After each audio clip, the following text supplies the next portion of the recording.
Hello, beautiful people. I'm pretty sure you read the title of this video. I think you know what I'm about to do. So basically, I thought about doing a Regretivator NPC ranking, and then I also thought, hey, what if I do that for Danny's World too? So yeah, I'm basically doing Danny's World first because I have less to say overall about Danny's World characters. So I mean, this probably might not tickle your fancy, but like super deep into Danny's World lore, but you know, I just thought, why not do a character ranking just for funsies? So, yeah, let's just hop right into it. Why not?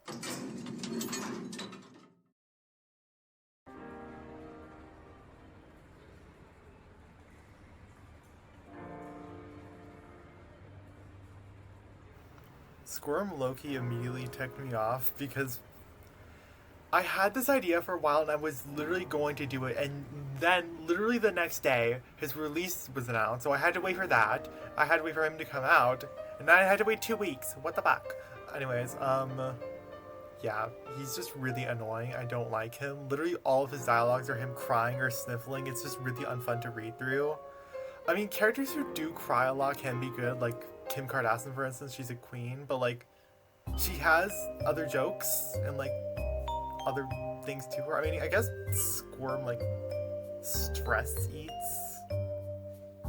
Um, yeah, I just don't like him. He's just really insufferable and ugly, and I don't like him.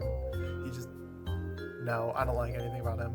Actually, some of his dialogues are funny, and that's why he's not an F tier, but rather an E tier, because F tier is reserved for characters who I literally nothing about. Some of Squirm's dialogues are okay, but that's about it. I am just not a huge fan of characters like Finn. I just really don't find him funny. And also, he's so one note that it actually hurts. Literally, there's not one dialogue that he has that doesn't mention fish in any way. I mean, I guess there's some characters who do have funny reactions to him, like Glisten or Shrimpo, but those are more so on them than Finn, so they don't really count towards Finn's quality.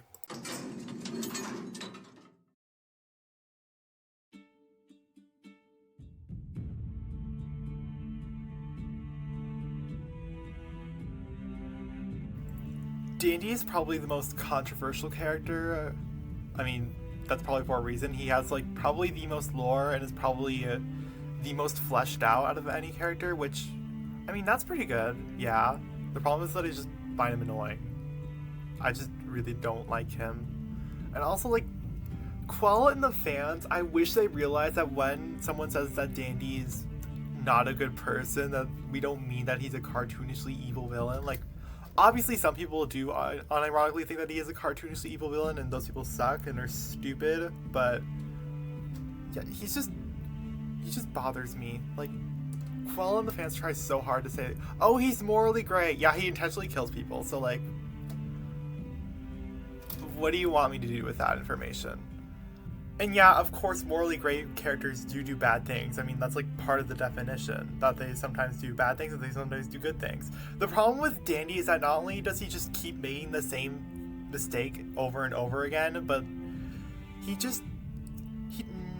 does not do nearly enough good things, or the good things don't even close surpass the bad things he does, to really convince me that he should be part of the morally gray label, if that makes sense to you. Yeah, I just don't fuck with Dandy. I'm sorry, y'all. Yeah, I know this is probably gonna get a lot of people mad. I know a lot of people really like Yada, and it's not like I don't get why. I definitely get why people would like Yada. It's just that she's just too much energy. I do like some energetic characters, as you'll probably see later, but she's just too much for me. I just find her kind of annoying. I don't like her humor that much. It just feels too much LOL random and constant screaming to me.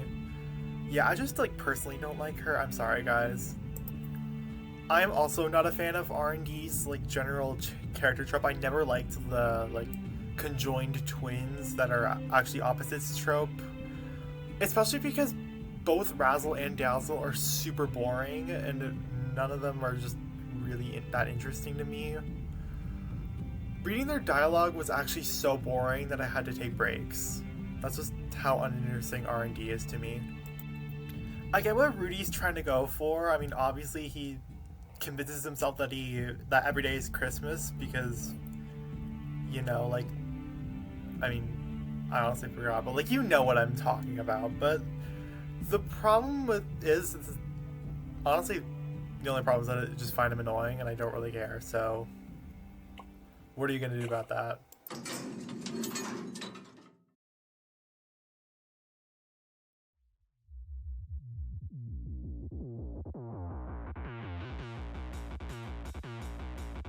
That's a dog. Jojo! Have you learned nothing? He's purple, and I like the color purple. Honestly, he just didn't really leave an impression on me at all. He's just kind of whatever. Oh yeah, and him too. It's hinted at that she can control the Garden View lights. That's pretty cool. Yeah. Honestly, he only made it this far because of his animations. They're so silly, I love them. She's pretty alright, but I really don't like that she has 2 empty beefs. She's just not really notable at all. She's just this high because of how she just opposes Bassy. He is fairly bland, but I do like some of his interactions. He does serve as a pretty good straight man to some characters.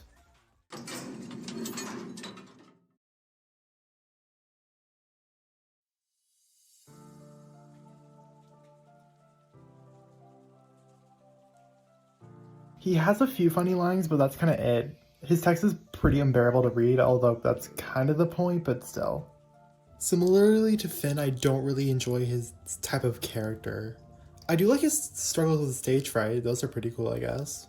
Just like a lot of the fandom, I have pretty mixed feelings on Jelly's character overall. A lot of people say that Shelly being forgotten doesn't make much sense, but to me it actually makes a lot of sense. Because she's so boring. To me, the biggest problem with Shelly, and a big problem with a lot of the Indies World characters, is that a lot of the focus put into the characters are put into their trauma, or like their hobbies, or stuff like that, but in turn their personalities just feel kind of lackluster. Like, we know a lot about Shelly's hobbies, her interests, her traumas. We know she likes dinosaurs.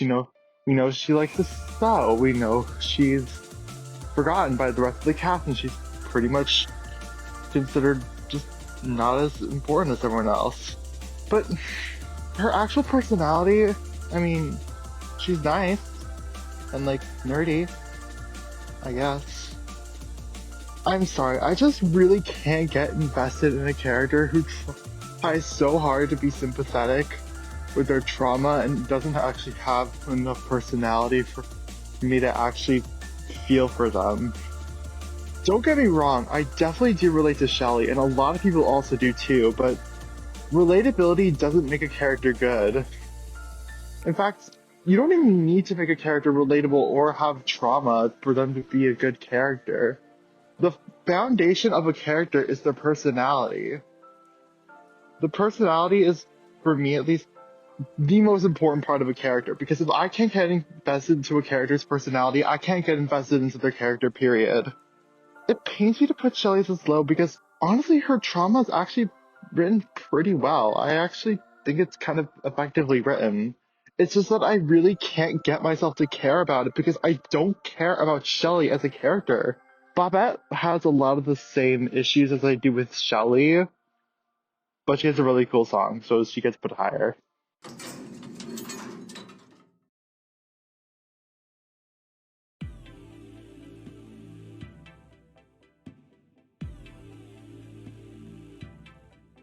I feel like I should like Gigi more than I do, but I'm just not really a fan of her gremlin humor, I'd call it.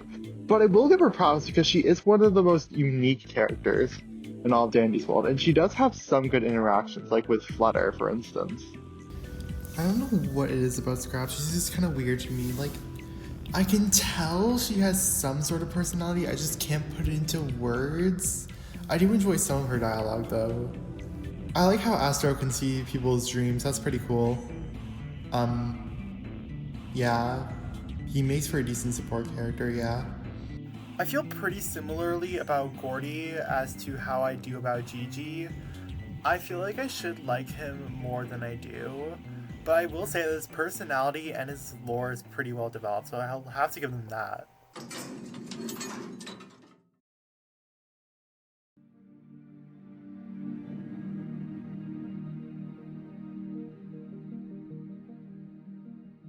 Brusha can be really funny sometimes, but I hate her beef with Tisha. Like, how do you have 4 dialogues with someone and your beef is still so empty? This is definitely a lot more personal to me, but I really like how Ginger handles shyness. I mean, Boxton too, but like, he's just less notable and I don't really care about him as much. I really like how it's just portrayed as just a part of her and not something that needs to be fixed, because I swear every single shy character needs to open up to others, or they're considered incomplete or missed potential, blah blah blah. It drives me crazy, so I'm glad to have shy representation like this. And I also like how everyone talks shit about her cooking. I think it's really funny. I do think she could use some fleshing out though. She's such a Sigma, like I am. Someone shoved me into a locker, oh my goodness. She's very quaint, very demure, very mindful. I just like her in general, and I also like her interactions with Astro and V. They're very cool. I like... Yas, queen! Girl boss away those debuffs! Anyways, I think she's pretty fun. For the 6 total tunes she interacts with. No, because seriously, tell me why 2 days after Swarm was released, we had interactions with almost every tune on them, when we had to wait a whole month to give Rebecca not even 7 tunes to interact with. What the fuck?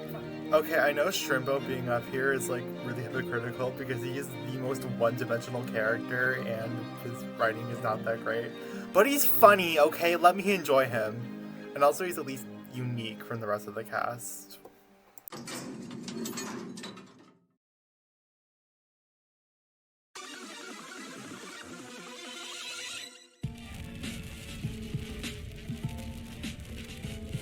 A lot of people hate on V because she's like so rude. But if I was stuck in a massive operation where my friends and I were constantly getting killed for Icor, yeah, honestly, I'd be a bit pissy too. V's pretty cool. Her dialogue's fun to read, her personality stands out from the others, her beefing with Dandy is really funny. I just find her really enjoyable all around. Even though Bassie does kind of fall into the same trap as Shelly does, her personality sticks out more, and honestly I find her a lot more interesting. She's a very interesting interpretation of what a main could be, and her not fitting the role because of how anxious she is, but instead of having the thing that makes her stand out the most being taken away, causing her to laugh out of her best friend, is a really interesting idea. And also I think her dialogues with Puzzle are really funny. Exon's characterization tickles the part of my brain that causes a neurochemical reaction that results in the auditory exposition of guffaws. It makes you ponder, has comedy. This game fills with the brim with tragedy and commentary on the state of entertainment and corporate greed as we know it. Has surpassed the ability to convey an intriguing narrative as a result of the specific shortcomings, as a result of a lack of attention given to plot points that should have been of utmost importance, or is it a result of the misinterpretation of the source material by the diehard fans that consume this media? Los huevos. I have never seen a more queer-coded character in my life, oh my god. Anyways, he's pretty cool and fun, but he also has a very solid showcasing of his insecurities. Overall, I think he's pretty solid. I like him. Like Dandy, Dial is a really fleshed out character. They did a really good job with him. But unlike Dandy, I don't find him annoying. I actually find Dial quite entertaining. I do actually enjoy his presence in the game. Wow. Awesome. I actually rather enjoy Roger's presence in the game. I like his personality as like this like crazed detective that makes everyone else really uncomfortable. I find it to create some really interesting and funny interactions. And you know, I also like how he serves as a father figure to Toodles. I think that's really cute. I love that.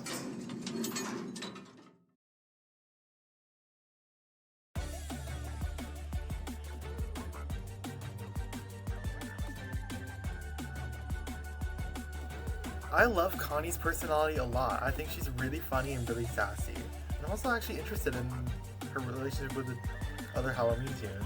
The distance you can go when I actually give a fuck about your character. She has some pretty good interactions with the other two tunes as well. I like her interaction with the other tunes about going invisible. I think that's like really interesting, and it also like is a pretty clever play on like the word invisible. Oh my gosh, an actually good Mew character. I never thought this day would come. I usually dislike Mew characters because they tend to be really uninteresting. Dialogue is one of the funnest parts of writing and enjoying a character, and usually said muteness often feels like a substitution for an actual personality more than anything else. But this doesn't feel like the case for Flutter. She's genuinely so funny. She bounces off other characters really well. I like how other characters act as if she's saying the most out-of-pocket things ever. It's funnier than it would be if we actually heard what she was saying. She's probably one of the best uses I've ever seen of the new character trope. He's funny. Yeah, that's mostly it. Insert comment about his longing for perfection here. Toodles is generally really funny. I like it how she insults people on accident. She's so silly. I also find her to be pretty well-rounded overall too. I like how she tries to portray herself as this brave detective who's trying to prove herself as being capable despite very obviously being afraid of things like the dark. I'm also so glad we're moving away from that fuck-ass Toodles is an iPad character because that genuinely sucked so much. Oh my goodness.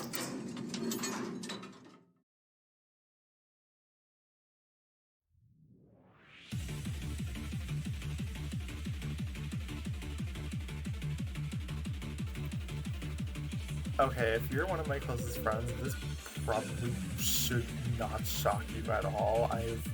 I love Poppy so much. I have so many drawings of her. She's one of my comfort characters. I genuinely love her. It's not even close. The gap between her and Toodles is greater than the gap between Toodles and Squirm. She is literally everything I want in a DPW character, and basically any character in general. She has a really fleshed out personality. She's energetic, loud, optimistic, though not really happy. She's pretty disty, and honestly, sometimes she's a little savage. I like that. She also likes fashion, which, yeah, is a hobby, not really a personality trait. But given the fact that she's already pretty well-rounded, it actually adds to her character rather than just feeling like a substitution for a character. She also has quite a few interesting intricacies with her character. I really like how her optimism is handled. Usually when I see an optimistic character, it just feels really flat, like they're optimistic, period. But honestly, I like how it's used in Poppy's instance, because it feels more of like a vessel for her to keep going rather than just, you know, just being her entire personality full stop. She also has a pop addiction, but yeah, I think you get what I mean. And she also has the point goes to Poppy line, and we love her for that. And her design is also really pretty and it fits her really well. The fact that she didn't even get 10 votes in that one Daniel I am pull is generally such a crime. DW community is cooked. Poppy is my queen. I love her to death, and she was generally the only reason I played this game for like a good few months. Love Poppy, stand Poppy, we love her. She's our queen. And so that's a wrap. I understand that I definitely have some very unpopular opinions, but you know, I hope I explained myself well enough. Honestly, this list was not very objective. This is mostly just like how much I like the characters personally. And yeah, obviously some people prioritize certain things over other things, but yeah, you know what I mean. I hope you enjoyed the video. I've actually spent quite a bit working on this. I'm actually pretty proud of it. Yeah. Bye guys, stand Poppy.